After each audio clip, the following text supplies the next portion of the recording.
Hello and welcome to episode 197 of AvTalk. I am Ian Petchnick here in the new year, as always, with Jason Rabinowitz. Happy New Year to everyone, especially you, Ian. Hopefully you got some well-deserved downtime. Sure. I think like 12 hours. That's maybe 24. Higher than average for you, so I'll take that That's answer. true. That's true. Yeah, no, it was an odd break. The kids were sick for a bit and lots of shuttling back and forth to the in-laws for a variety of things, but we made it work and we had a nice holidays, a very Merry Christmas and a Happy New Year. How was your time away? Good, without any of the kids or really illness, so, already doing better than you, but I don't think either of us had any air travel in the past few weeks, so I'll chalk that up as a win. No, I did not. And if I had, I probably would have canceled it unless it was life or death. Because as we talked about on our special episode that we did a few weeks ago now, that was not the time to be traveling. We focused on Southwest because of their complete and total operational meltdown. But, throughout the system, as far as, airlines generally speaking, as well as dealing with all types of weather, inclement weather, and things like that.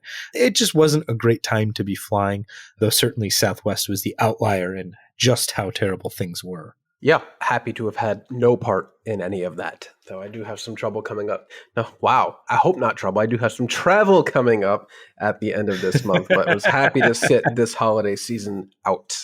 Yeah, a smart play, I think. I guess we'll take the show notes out of order because I guess we can talk about Southwest, kind of jump on the episode that we did last week and talk about Southwest's recovery a little bit. They canceled thousands of flights per day, basically, 2/3 of their schedule per day for almost an entire week. And then by Friday, made it down to having just canceled 40 flights. So an impressive rebound. That number ticked back up over the New Year weekend, but that was less of a Southwest issue and more of a dealing with other concerns, including weather in various places. And did FAA outage out in Florida as well? Yes, exactly. So a system issue, not necessarily a Southwest issue, but they seem to have gotten things back in order for the time being. Hopefully they're going to dig a bit deeper this time into their bag o' tricks and perhaps think about making some serious changes to their back of house technology that powers the airline so that these things don't happen again. That's what they've said they're going to do. How much they actually do in the short term versus the long term will be interesting to see. In the immediate sense, Southwest initially was very slow to tell customers what they should be doing, how they should be doing it, and what's going to happen to their airfare and any incidentals that they need to spend money on. Their bags were lost or just basically being held at the airport and the passengers couldn't get them, or if they had to book hotels or booked cars to get home instead of flying or things like that. But that process has since become much more clear, with Southwest saying if it's a reasonable expense, and that's up to Southwest to decide, we'll reimburse you for it. And it seems, anecdotally at least at the moment, Southwest is liberally reimbursing people for what I think everyone would consider reasonable expenses. Different airline tickets to get where they had originally booked on Southwest, hotels, car rentals, meals, things like that. So that seems to be going well. Yeah, they're not explicitly stating what exactly is reasonable, but when you go to the forum to submit your expenses, they do let you break it out individually. And from top to bottom, it is hotel expense, including Airbnb, total ground transportation, total meal, beverage, food, total non-Southwest Airlines ticket, total miles, points utilized for airfare, hotel stay, and rental car. So that's interesting. They're going to have to figure out how to compute reimbursement if you used miles or points for alternative travel, which that's a whole can of worms on redemption value for that. Total delayed baggage, interim expenses, delayed baggage, interim expenses for clothing and toiletries, medications, other expenses, and description of other expenses. So yeah, they really want passengers to itemize out every little bit, just like you would for EU261. Though I'm really interested to see what happens with that miles and points to dollars reimbursement. I wonder if they just buy you miles. Like if they just go to that's the an other airline's website and extremely just expensive buy proposition. miles. Yeah, because buying miles through airlines is a terrible deal. And I looked into this recently, and it is highly inadvisable to do that. But I'm not sure what Southwest is going to do here. I'm very interested to see how they do that, because I'm sure there were many people who use points and miles to book hotels and alternate transportation, because usually at the last minute, buying airfare is much better deal with points or miles than a walk-up cash ticket. So good on Southwest. Yeah, that'll be interesting to see. Yeah, good on Southwest for even prompting that. I probably wouldn't even have thought of that, but it's going to take them a long, long time to go through every one of these individual expense reimbursement requests. Good luck to whomever at Southwest's back office has to do this, because it's going to take a long time. For the miles and points thing. Yeah, but people have already started receiving reimbursements, so that's good. And Southwest said that they're going to give everyone who is impacted 25,000 rapid rewards points. So I think that's, what is it, roughly, I think valued at like $300 some odd dollars. And there was some misunderstanding or maybe backpedaling on the part of Southwest at first, where if you canceled your flight with Southwest, you would get that 25,000 points. But if you stuck with them and actually took your delayed or very later rebooked flight, you would not get those points. But it seems like that has changed, and everyone who was impacted, I guess, even if it was just a couple hours, will get that 25,000 rapid rewards points, which apparently you can deposit into anyone's account. So that's interesting. Oh, that is interesting. Huh. That's even more generous than I would think, because if I'm the airline and I'm letting anyone deposit that into anyone's account, one, if you don't fly Southwest very often, you can give it to whoever. But if you do fly Southwest very often and you are traveling with an extended family, it seems to me to make sense to deposit all of those miles into one account and then use that to kind of dole out travel. Yeah, interesting approach. Interesting, good. Yeah, but good on Southwest for doing the best it can to make things right, although it took far too long to get to the point where they actually started doing that. And it's really going to be an interesting case study in the rebooting of an airline operation. It happened far too late, days later than it should have. But once they actually pulled that ripcord, they went from 70+% of flights canceled to the next day where there were zero, basically a rounding error number of flights canceled. So really successful in that regard, but it just took too long. Yeah. Everything that happened, it seemed that Southwest leadership was 2 or 3 steps behind.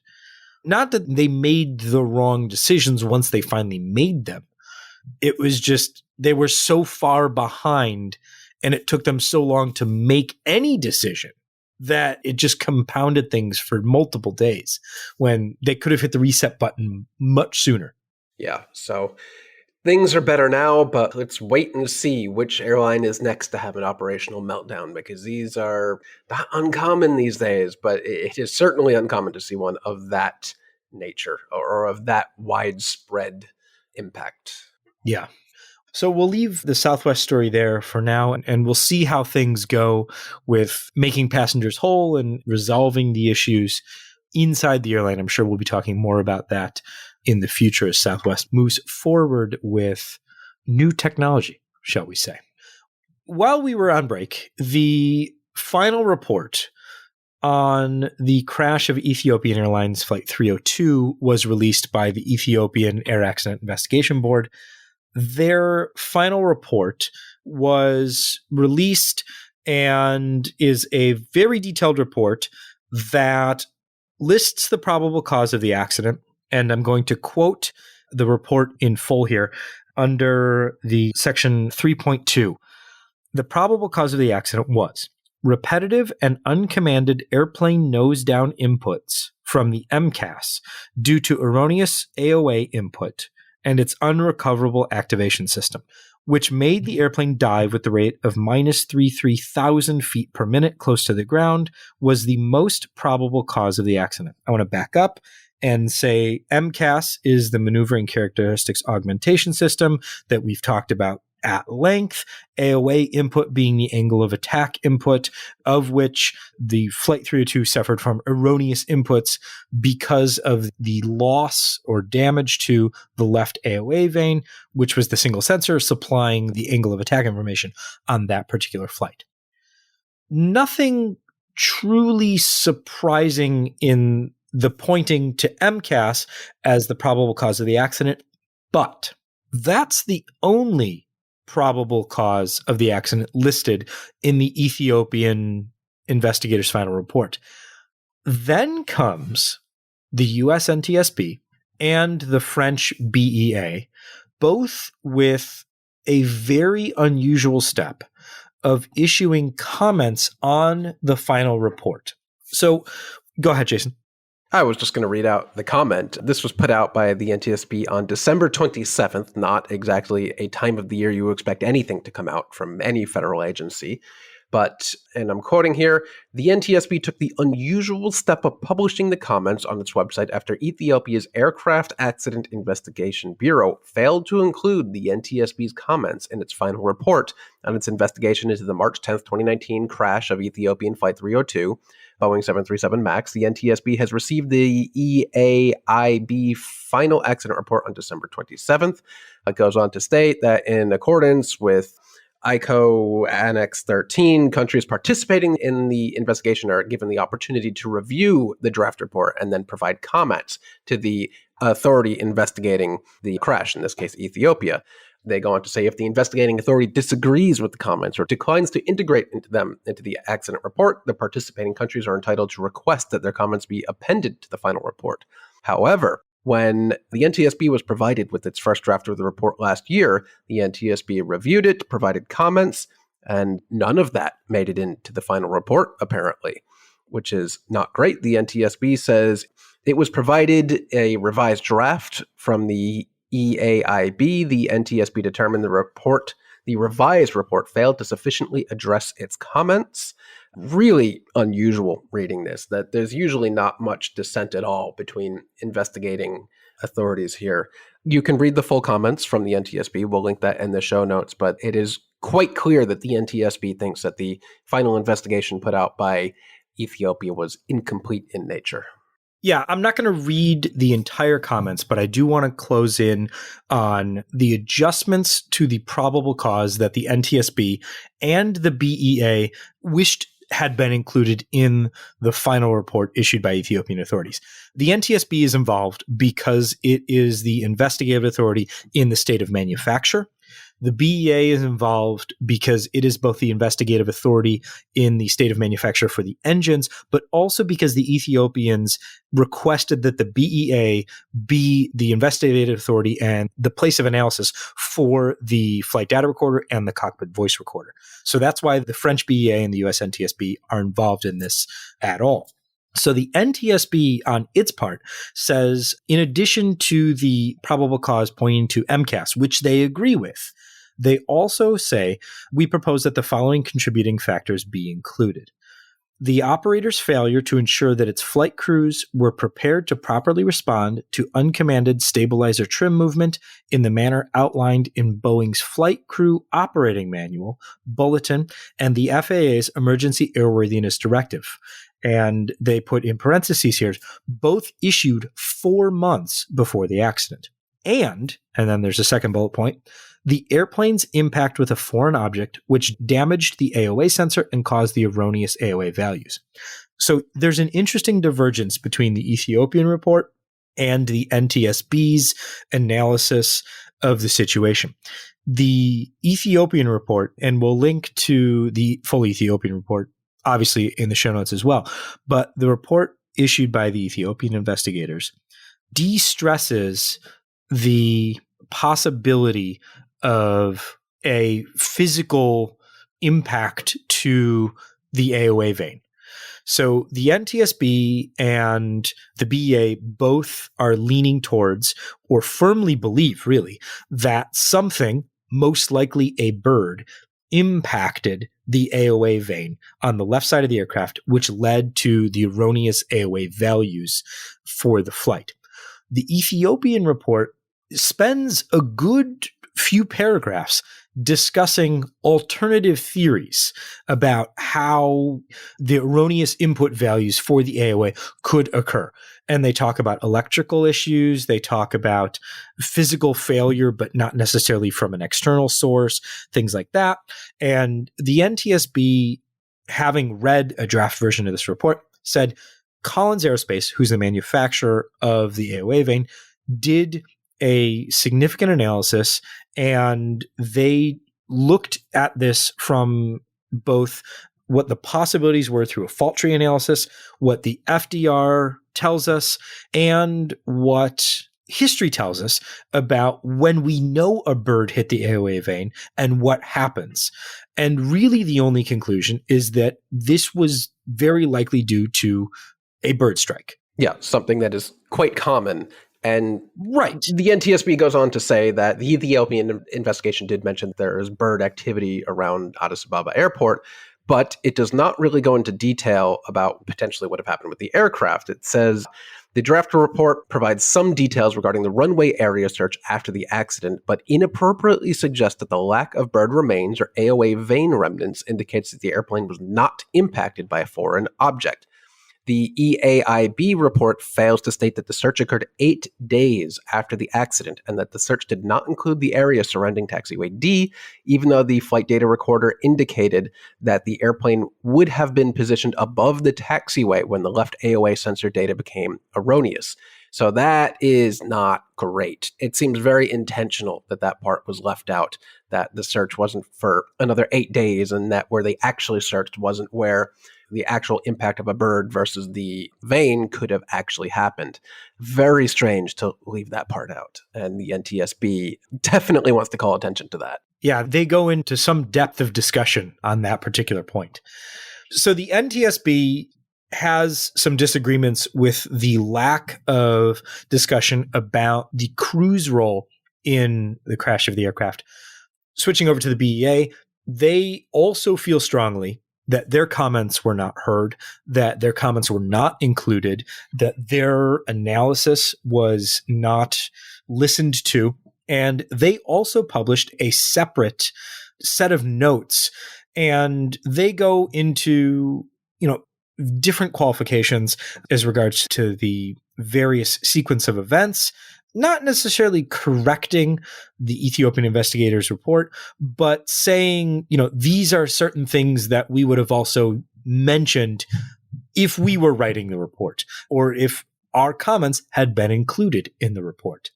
So moving down to the probable cause, where they say, yes, we agree that MCAS contributed to this crash. However, and I'll quote the BEA's comments right now, the BEA believes that the crew's inadequate actions and the insufficient cockpit resource management played a role in the chain of events that led to the accident. In particular, during the first phase of the flight, before the first MCAS activation.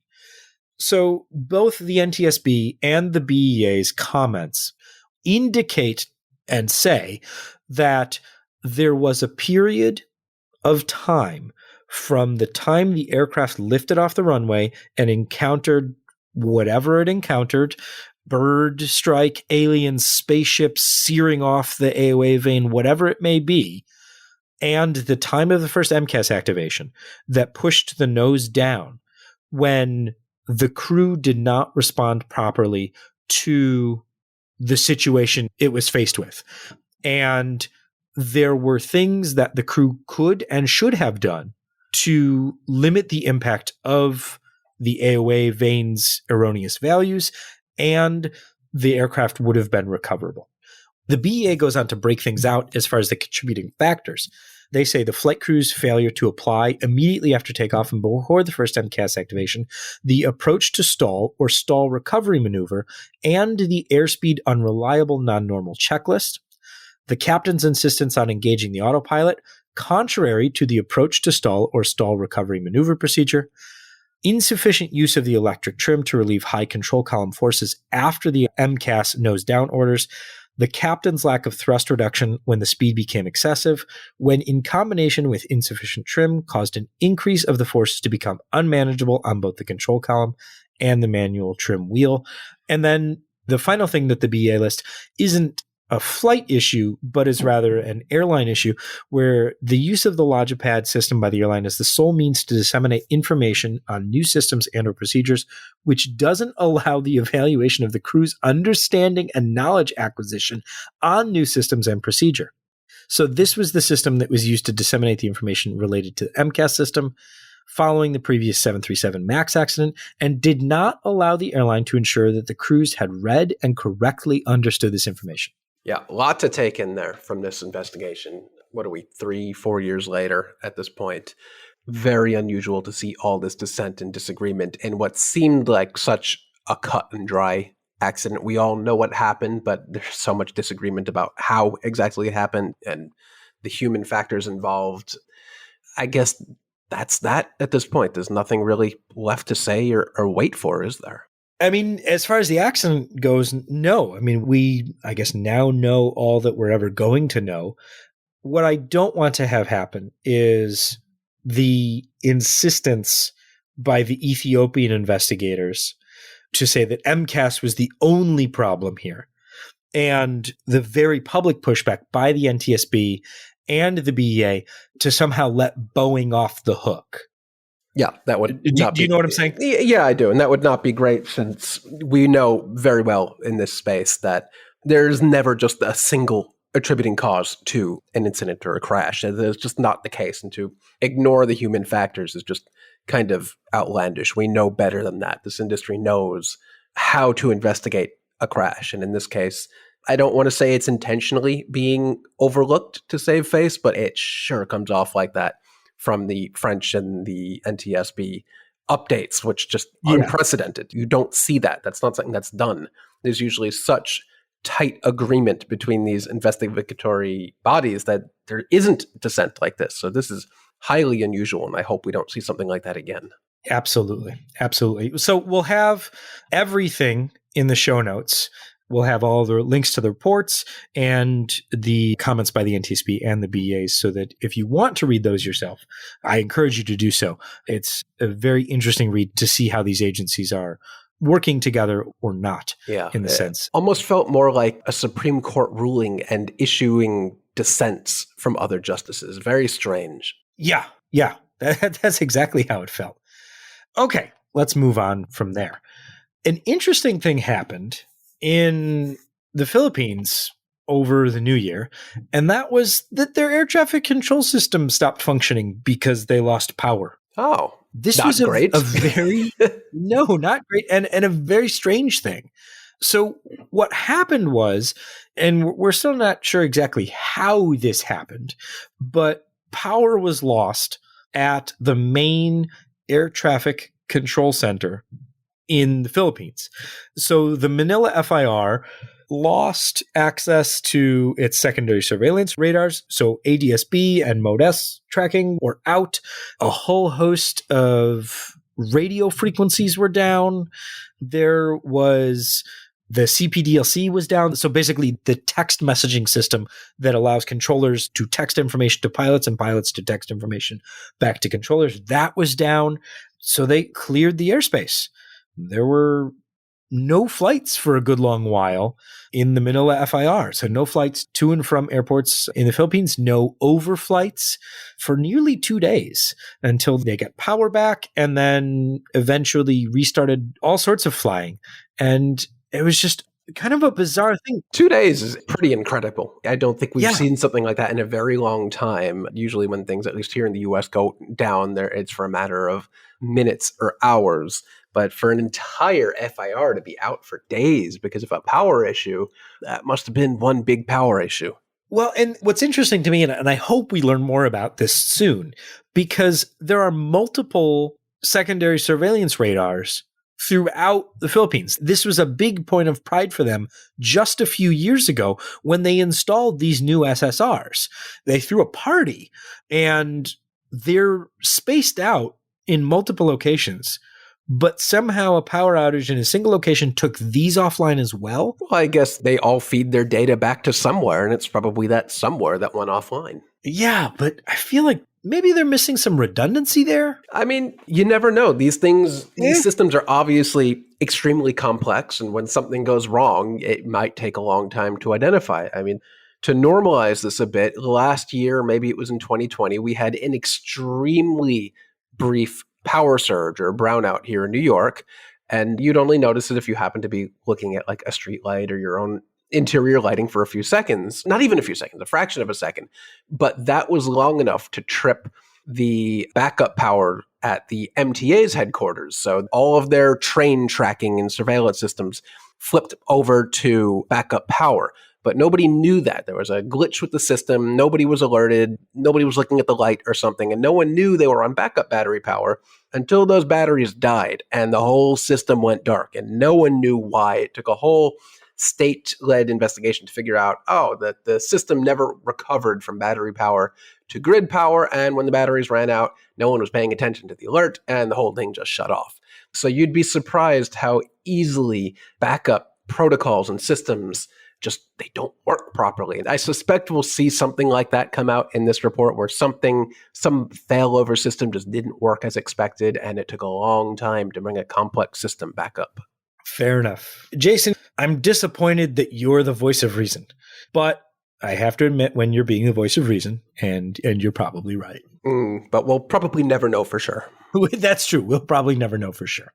Let's see. Where do we go next? Let's stay in Asia and go with China, which is dropping its quarantine requirements for arriving passengers beginning early next week, the 8th of January. That's great news. I didn't think we'd be seeing China open up to tourism without quarantine and testing and all that for a very long time. I can't possibly see any bad news coming out of this, Ian. What's next? Well, the U.S. will begin requiring negative COVID tests beginning the 5th of January for passengers arriving from China. Oh, that turned quickly. It sure did. Wow. Yeah. Wow. Hate to be doing this again. This is not great. But some of the reports on flights coming in from China have been truly flashbacks to 2020, where you'd have 50 people taking COVID tests on arrival on a flight from China and 49 or 50 of them testing positive, as China is having an absolutely bonkers degree of COVID breakout right now after throwing in the towel on COVID zero and just saying, screw it, we're going full US South here. We're going full Florida. You should never go full Florida. And they just got rid of everything. They just reopened everything at this point, and it is not going well. So really hate to see the re-application of COVID testing because it doesn't work. It has been proven to just not do anything, but really getting some awful flashbacks here. Yeah, so that's happening. In the aviation sense of things, we're expecting to see a lot more capacity in and out of China over the next few weeks as airlines figure out what they're going to do and how they're going to do it. Part of that is up to bilateral treaties between the U.S. and China. Remember that China never really canceled most of its flights, at least domestically, so it can just stop canceling flights, and they're already there and ticketed. Yes, that's true. There were never any. What Jason's basically referring to is that since 2020, Chinese airlines have basically been canceling flights each day instead of saying we're only going to operate 30% of whatever we had scheduled in March of 2020 or February of 2020. At this point, they've kept their schedules and have just been canceling. They've been hoping a massive for the best number of flights for every day for nearly 3 years. So that's coming, and it'll be interesting to see which airlines restart flights, if they go, full in or if they start small. It'll be interesting to see what happens. Let's go across the Pacific over down to San Diego. Jason, tell me why flying out of San Diego right now is kind of a hassle, especially if you're going long haul. Yeah, did you know that airplanes need fuel to fly? If you work for CNN, you might not know that. I know, but most people here listening to this podcast know that you need fuel inside the airplane to make the whirly parts turn. Deep cut. Dig at CNN was a deep cut. Yeah, it felt like the right thing to do. It was there. It was good. Apparently there has been a fuel pipeline issue in the San Diego area directly impacting the fuel supply to the San Diego airport, which we've seen this happen a number of times recently. What was it? There was an airport in the U.S. South it was DFW. They had a fire at their fuel farm recently, and they were having issues. But this seems to be much more prolonged. where there is extremely limited fuel supply at San Diego, to the point where most flights are fine. Even flights out over the Pacific, over to Hawaii, have been operating nonstop. In particular, some long-haul flights to Europe, which I think there's really only one, isn't it? Just BA to London. That flight has been particularly impacted, and they've actually been routing on the way back through LAX, of all places, which I thought was quite interesting, to basically gas and go on their way, since there isn't enough in San Diego to get them all the way back to London. Yeah, we had kind of a big deal as far as AvGeeks are concerned. Captain Dave Walsworth and First Officer Scott Bateman, who Scott was formerly on the 747, moved over to the A350. Dave Walsworth was on the A380, is now on the 350, and they were flying together. And so that's why I think this flight got so much attention, because they're both active on social media. And so people were excited to see them flying together and kind of get a behind the scenes look. And they were like, oh, by the way, we're going to fly up from San Diego to LAX and just pick up some gas. Yeah, no big deal. And this has been going on for a while now, at least December 30th, I think. JAL is another long-haul carrier out in San Diego, and they have also been doing the short hop, 28-minute flying time, typically, give or take, from LAX up to LAX, and then from LAX over to Narita. So that's interesting. And I just thought, I understand for JAL, but I thought for BA it was a little strange to pop into LAX, which is a historically just chaotic, busy, congested airport. It struck me as an odd place to do a quick gas and go, but I questioned them on Twitter, and basically they said, I assumed there was a correct reason or totally reasonable explanation. And yeah, it's just at that hour, totally fine to pop in, get gas and leave, especially since that's already an airport served by BA A350s. I figured that Phoenix would be a better choice because it's a bit of a less congested airport, but LAX, they want to just do a very quick flight from San Diego up to LAX, gas up, and then head out for the long haul. So not great. Hopefully San Diego finds whatever it needs to find to get its fuel back in the coming days, but this has been quite an extended outage, which is atypical. Yeah, that's the thing. It's been going on for quite some time, so hopefully they get that spanning multiple years. I wonder if gas would be cheaper in Tijuana. Maybe. I wonder how long that flight would be. I mean, then you're dealing with customs issues and things like that. But San Diego to Tijuana, I wonder how long that flight would be. Probably longer to prepare to get off the ground and then land again than it is to stay in the air. Yeah, I've done a search for anything San Diego to Tijuana. Turns out that has no recent history, so I couldn't tell you. Yeah, I doubt there are many flights, if any. But here's an interesting story. This is not a new thing, but I think the first time that it's happened with 4 airplanes all at once, there were 4 aircraft previously operated by Turkish Airlines, A340-300s, that flew down to South Africa for long-term storage. They sat there for a few years. And then last week, they were flying from South Africa to Uzbekistan, but somehow miraculously decided to get to Uzbekistan the long way through Iran.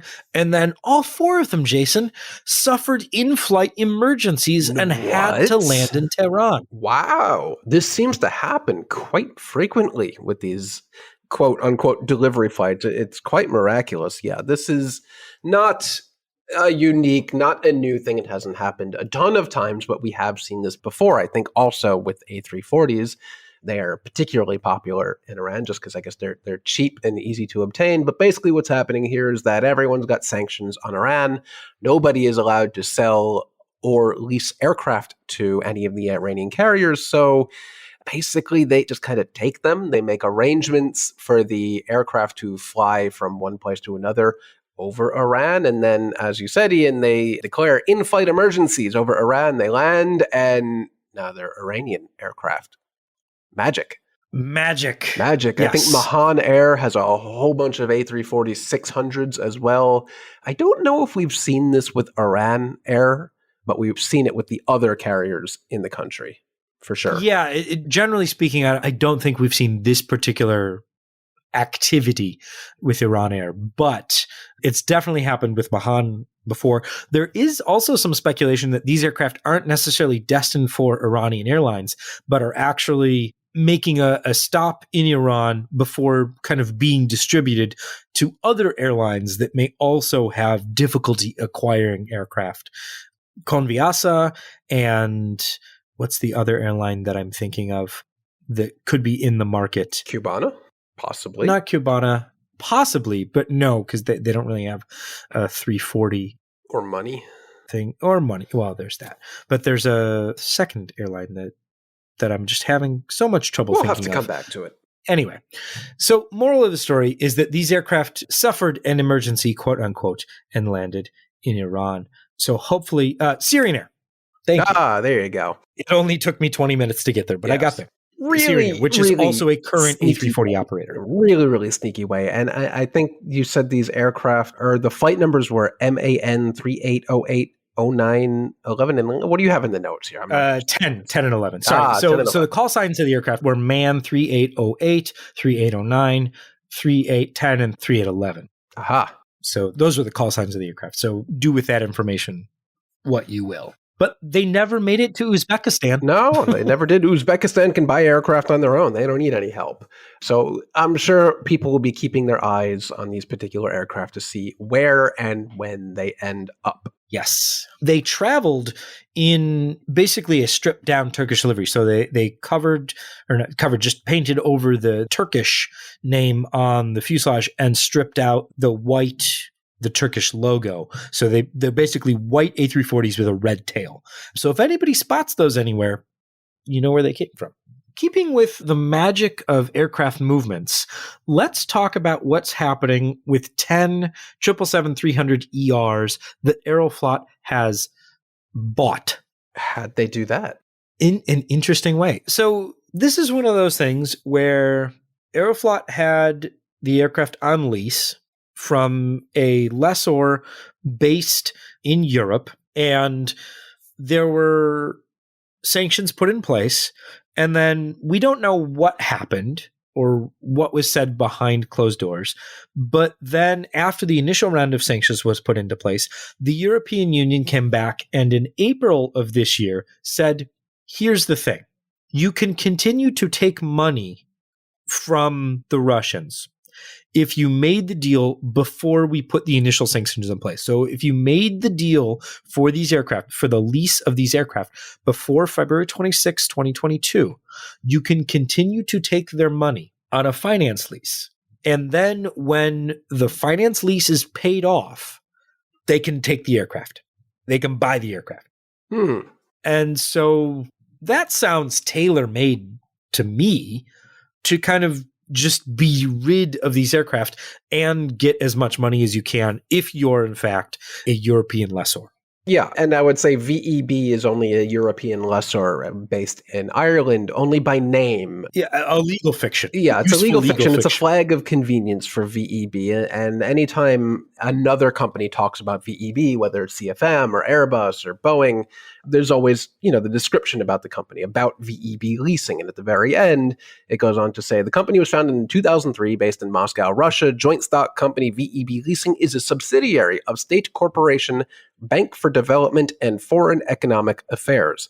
So really, this is a Russia state-owned company doing business outside of Russia as VEB Leasing. So this one is a really sticky situation where more or less Russia owns these aircraft, leases it to Aeroflot from the EU and Ireland, and now Aeroflot has paid or bought, we don't know the specifics, VEB. They basically paid the state of Russia to acquire these aircraft. It's a very strange situation. We will never know how much, if anything, Aeroflot actually paid for these aircraft from VEB. There are a few more aircraft actually owned by a different leasing company. Same scheme, same almost probable state ownership by Russia. GTLK is quoting Irish-based company, but it is actually typically called Russia's State Transport Leasing Company. So there are a few more 777s that I wouldn't be surprised to see outright owned by Aeroflot in the coming future. But really weird situation. And not the case for all of Aeroflot's aircraft, but very strange loophole and tactics used to now outright, and I'm air quoting, own these aircraft. I'm confused whether or not this was a method to ensure that certain lessors got their money and were made as whole as possible, or if this was just a way to make things go away. Probably both. To kind of remove, I mean, yeah, entirely possible. Probably both, but in this case, all it's done is have Aeroflot ostensibly pay Russia to get their own aircraft officially. But at this point, I don't think any of these aircraft are marketable outside of Russia. No other airline outside of Russia will probably ever operate these aircraft. So it's more of a paperwork thing. But I think this lifting of that restriction was probably put in place to help other actual European or elsewhere based lessors recoup their losses by just selling these aircraft, which I don't think we're going to see happen.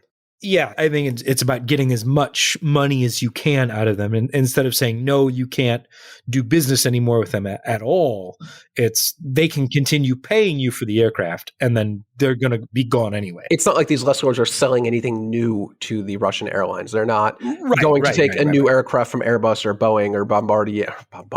Wow, no. Embraer and move it over to a Russian airline. At this point, they're just hoping that any Russian airline will buy these aircraft from GE or whomever, and it's just not going to happen. Why would they do that? There's no need for them to do that. Let's talk about something that unfortunately happened to a plane load of Jetstar passengers. They were on their way from Melbourne to Bali when they made it to the Northwest Australian coast, and the aircraft turned around. But why? Not because there was anything wrong with the aircraft. Was there weather? There was weather, but not at the airport. The weather was right when they turned around. So they made a U-turn and it was bumpy. Oh. But what happened is the aircraft that they normally use is not a 787. The aircraft that they were using on this particular flight, because they wanted to accommodate more customers, was a 787. As it turns out, the airline forgot to tell the air traffic control and airport authorities in Bali that they were going to use the 787, and the available runways could not accommodate the 787 when the aircraft is due to land. So they turned around and went back to Melbourne. Oof. That's I not would be great. So mad. Not great. How long were they on that aircraft for? Oh, it was like over 8 hours. Oh, that's bad. Let's see. It was close to 10 hours total. Do you happen to remember the flight number for this one so people can look it up? I'll put a link in the show notes, but it's JQ35. JQ35. Okay. When we say we'll put things in the show notes, what we mean is there's a set of notes, depending on where you listen to the podcast. It's often titled either show notes or just notes or description. And when you click on that, whatever podcast catcher you're listening to, platform, you can see kind of a rundown of what we're talking about, when we're talking about it, and any links and things like that. If you're having trouble viewing that in whatever you're listening to the podcast on, whether it's Apple Podcast or Amazon or Spotify or what have you, if you go to the Flight Radar 24 blog, so flightradar24.com/blog, and click on the podcast, that's kind of the truest form of the show notes. Everything will work there. All the links, all the photos, anything that we post there, that will be easily visible there, just as a housekeeping bit of info as we start the new year.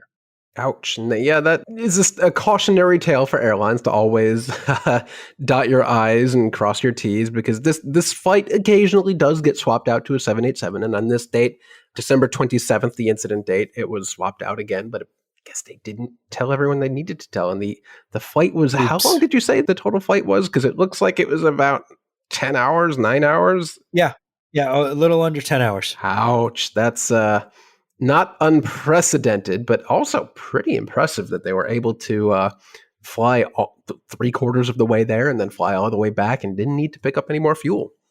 So that they got that going for them. The 787 is a very fuel efficient aircraft, I guess, is the moral of this story. Oh, I would be so mad. Yeah. Normally, at the end of the year or the beginning of the following year, we talk about airlines that we lost, airlines that went bankrupt or were dissolved or merged and the brand is gone and things like that. And there weren't a lot this year. Normally there's a long list, and Brett Schneider over at Cranky Flyer does a fantastic job every year, as complete a list as possible as anyone around here does. But this year it's very short, and not many that I think a lot of people have flown. As he notes, 2020 and 2021 really knocked out any of the weak contenders. So anyone who made it beyond that's probably somewhat financially sound. But at this point, a few airlines did not make the cut this year. And I'll read the list real quick. Top of the list, Air Leap, Norway and Sweden.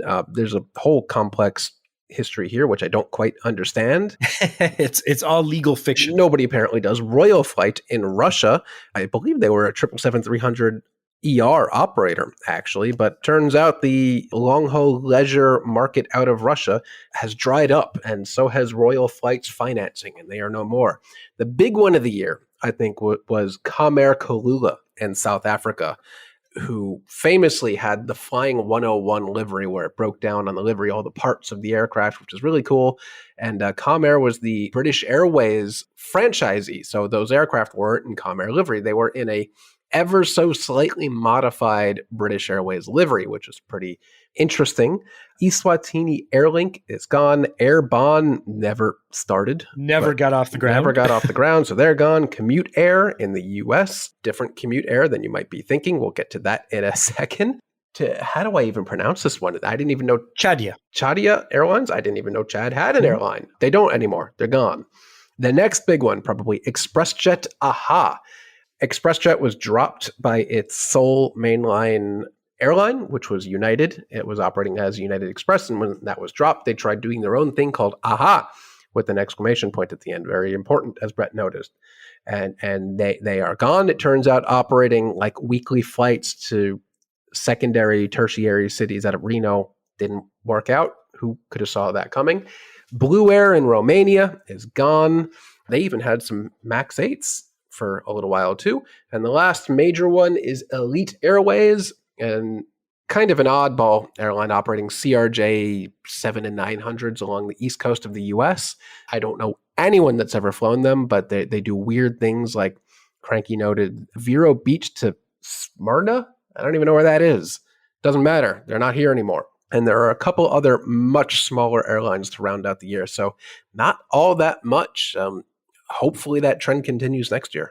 As Brett noted at the beginning of his post, and as he mentioned, 2020 and 2021 really, really took a bite out of all of the airlines that were maybe on the cusp of not making it. And so this year's kind of just a hodgepodge of airlines that, for various reasons, are no more. Yeah, these were not healthy airlines. Exactly. So we'll put a link to the full list, and you can click through some of those. Some of the, what Brett calls Tomb of the Unknown airlines, some of those I had to look up to see where and when they even operated. And we'll link to that. To close out the show, Jason, I've got a fun little quiz for you. Oh. How many total flights did we track in 2022? Total flights. Is it in the hundreds of thousands? I mean, no. Is it in the millions? Many millions. Many millions. Let's go with 72 million. Close. Very close. Okay. 70,744,552 total flights tracked in 2022. That was a 102.5% of our 2019 totals. See, I threw you off asking the stupid question first, which I knew wasn't correct. You did. 70 million. That's impressive. Yeah, so 102.5% of 2019 flights, and that's total flights. So that includes commercial flights, gliders, private planes, helicopters, what have you, all sorts of fun things. Rockets. I think you even track some rockets, right?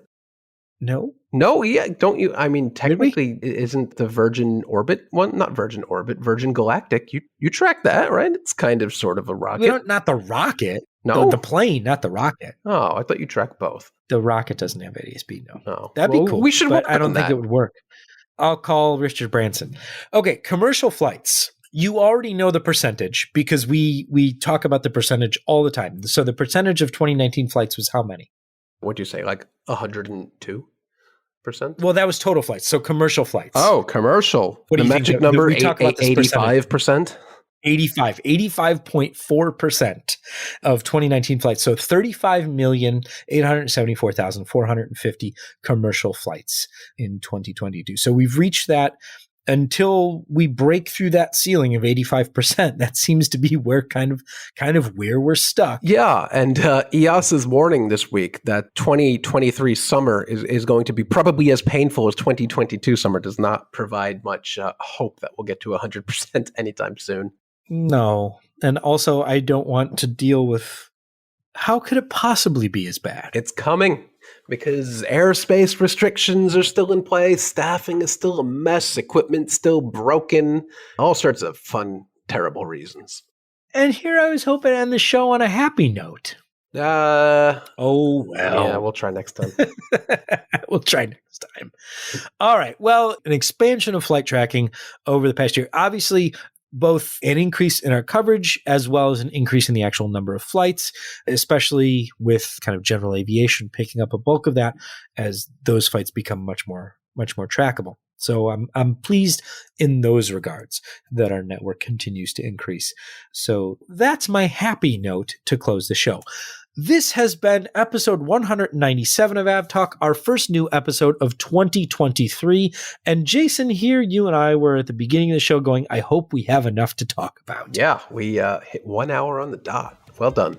There you go. I am Ian Petchnick here, as always, with Jason Rabinowitz. Thanks for listening.